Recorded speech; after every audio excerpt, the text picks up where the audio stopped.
This message direct from World Dairy Expo has been brought to you by Your Beef Checkoff. For more information about how Your Beef Checkoff investment in beef quality assurance helps raise consumer confidence in your product, visit www.mybeefcheckoff.com/BQA.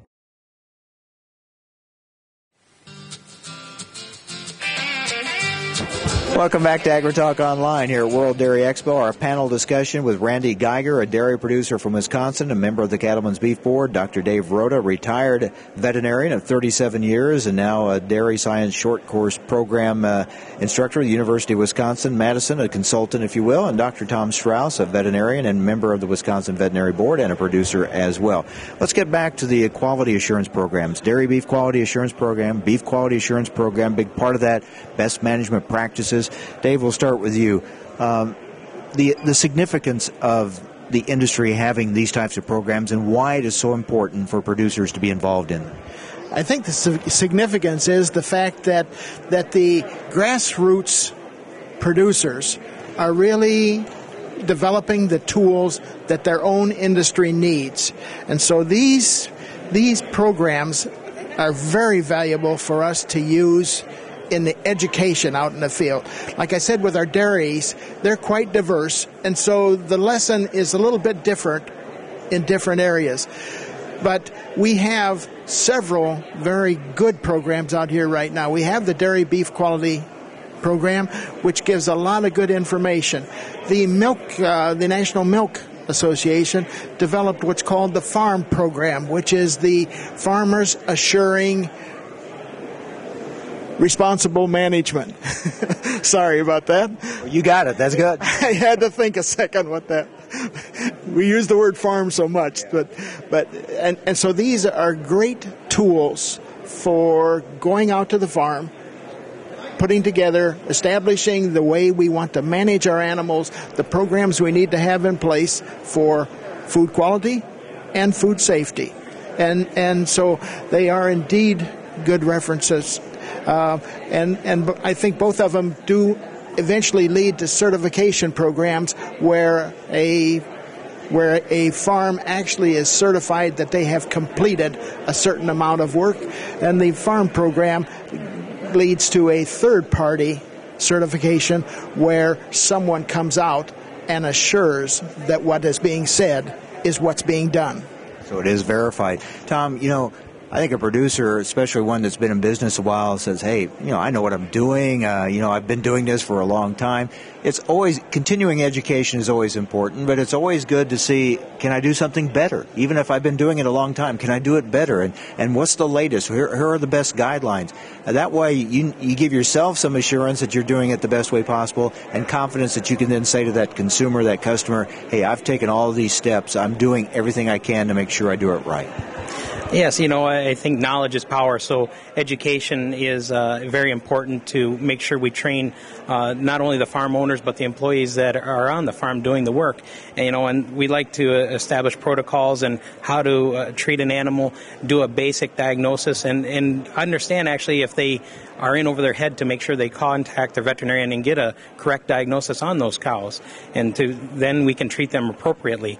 And with that, we like to make sure we have a good record system in place, and that record system is key to make sure that we don't send an animal to harvest too early, and we keep a proper withdrawal time. And with the Beef Quality Assurance Program, it gives us educational tools that we can use on the farm, gives us placards that we can use. There's even an online training course that we can show people, and they can be certified that way too. And how do they do that? Where do they go online? Animalcaretraining.org. So it's just like it sounds. Animalcaretraining.org is a very good website that they can go to and look at that training. Randy, as a producer, how do you view a quality assurance program and how important it is to you? I think it's very important because you stated earlier how important are different things coming down, and when my veterinarian comes, he don't come too often, thank God, but when he comes, especially for herd check and that, I always have a list of questions for him and new products. But my daughter is involved with Pfizer Pharmaceuticals on the animal side, so whatever she don't answer, my veterinarian answers. But beef quality assurance is very important. Different injection sites. It used to be always in a muscle in the back, and now it's in the neck or inside the tail, or even now they have products where you can put right in the ear that last like slow release for up to a week. So you only have to inject her once in the ear, where it does not show any cutaway for meat quality. Also, how do you handle, and this has become a critical area in light of some of these undercover videos these animal rights groups come up with, and so often if there is a problem, sometimes it can be with employees. Now, you as an owner, operator, producer, you may be doing everything that you possibly can do, but if an employee does something wrong, it certainly reflects back on you're going to be held liable for that or responsible for that action, so it's going to come back on you. That makes it more critical in hiring and training of employees. How do you handle that situation? That's a critical part of our operation. Very critical. If we have a down animal, where we like to get them out on ground or something if they're on concrete, and if we are not home, my wife or I are not home, the people in charge, we have a person who we rely on for that, and they will go get him, and we handle them with the utmost respect. Anybody can come there and watch us handle them animals, because this is the way it's done, and this is the way it's always going to be done. And as I stated earlier, when we get a new employee or a high school kid, and we've had over 20 over the years of high school kids, and everyone has come back to the farm. Someone is even a commercial pilot to this point, but there is a protocol, and when they come back to the farm, many of them mentioned that when we worked here, number one, safety was number one in your farm, always. That's all you mention every day to us. And number two, take care of the animals with respect. And that's follow. And if you don't follow it, you're gone. As a producer who does it right, and you and the vast majority of those in the industry do it right, how do you feel when you see these videos or hear these stories? In some cases, they may be misleading, and we found that some of the videos have been doctored and edited and things like that. But even so, we know there are some bad players out there. Some people do things they should not do, which then reflects badly on the whole industry, unfortunately. And there are those that are out there to indict an industry over the misactions of a few. How do you feel, though, as a producer, trying to do everything you can to do it right when you see or hear these types of things? Number one, ouch. And number two, somebody isn't doing their job, because there's a lot of, through our county and through our tri-county area in northeast Wisconsin, they have seminars for proper handling of cattle. People who work with cattle on a regular basis should be sent to these seminars on how to do it, because to me it's disrespectful not to show respect to it. I mean, we're still superior to an animal, but you still treat them with respect. And let me ask you one more question before we go. There's a lot of talk here at World Dairy Expo, how the beef industry and the dairy industry, how they can work together. We've seen a lot of that. We're seeing more of it all the time. We know there's still issues and differences between the two. Here in the state of Wisconsin, it can be, a touchy subject, a big dairy state. How do you view efforts to bring the two together, and are you optimistic the two can work more closely together? I feel we can. I mean, we have, on certain issues, Mike, they always say don't air your dirty laundry to the public. You have to get behind closed doors to the point where you have to compromise, come out.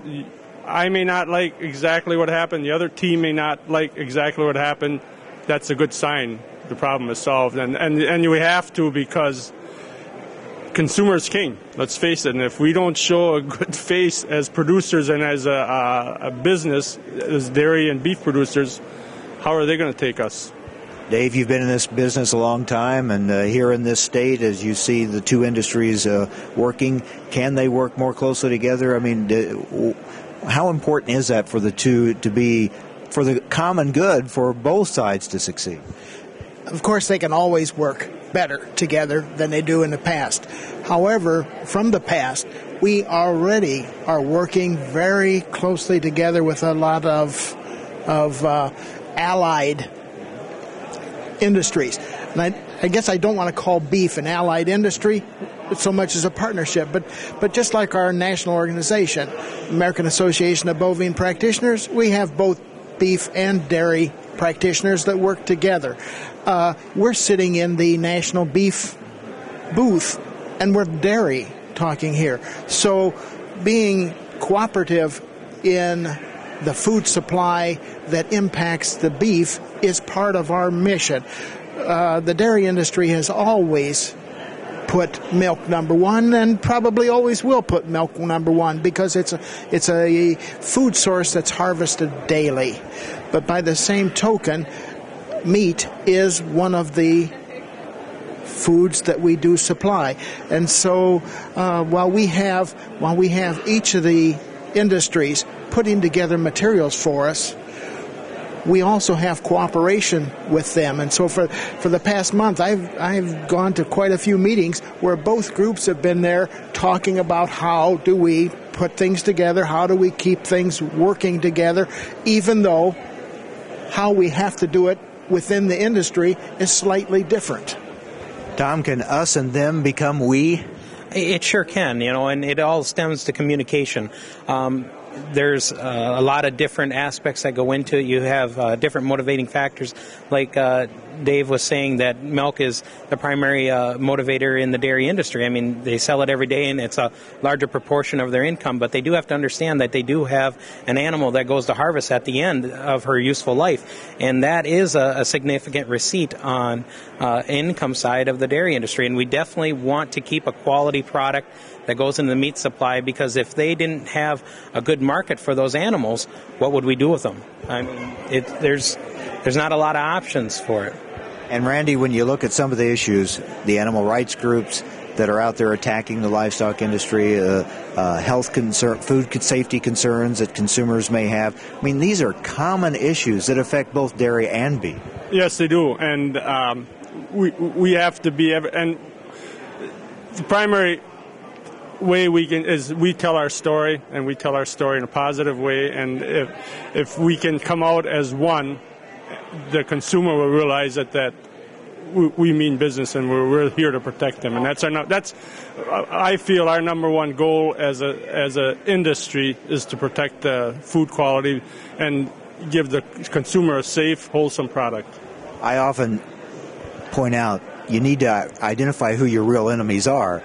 And realize some of the people you're arguing with really aren't your enemies. The enemies are the people that want to put you out of business. And those are out there for both the dairy and the beef industries. So working together to fight those people off, that should be a common goal. Oh, yes, it should be. And, and I go to different seminars. I forget who the gentleman was putting one on, but he said that there was an issue with a large operation with odors net, and the lady got up and said, but he said, we went to the lady and said, when can we come out to your house and visit with you and make it better, so that you and your family can get together again, not coming with signs. He said the 20% you will never change their minds, so leave them alone, but the other 80%, be supportive of them, work with them, and let them know that we're here to work with you, not against you. Well, guys, we're out of time. Thank you very much. Been very interesting. A lot of important issues for both the dairy and the beef industries, and we look forward to continuing discussions on these in the future. We thank Randy Geiger, a dairy producer from Reedsville, Wisconsin, and member of the Cattlemen's Beef Board, Dr. Dave Rhoda, retired veterinarian, and now works with the Dairy Science Short Course Program at the University of Wisconsin-Madison, and Dr. Tom Strauss, veterinarian and a member of the Wisconsin Veterinary Board. Our thanks to Cattlemen's Beef Board for hosting us here at World Dairy Expo and giving us the opportunity to discuss many of these important issues. That'll do it for AgriTalk Online from World Dairy Expo. I'm Mike Adams.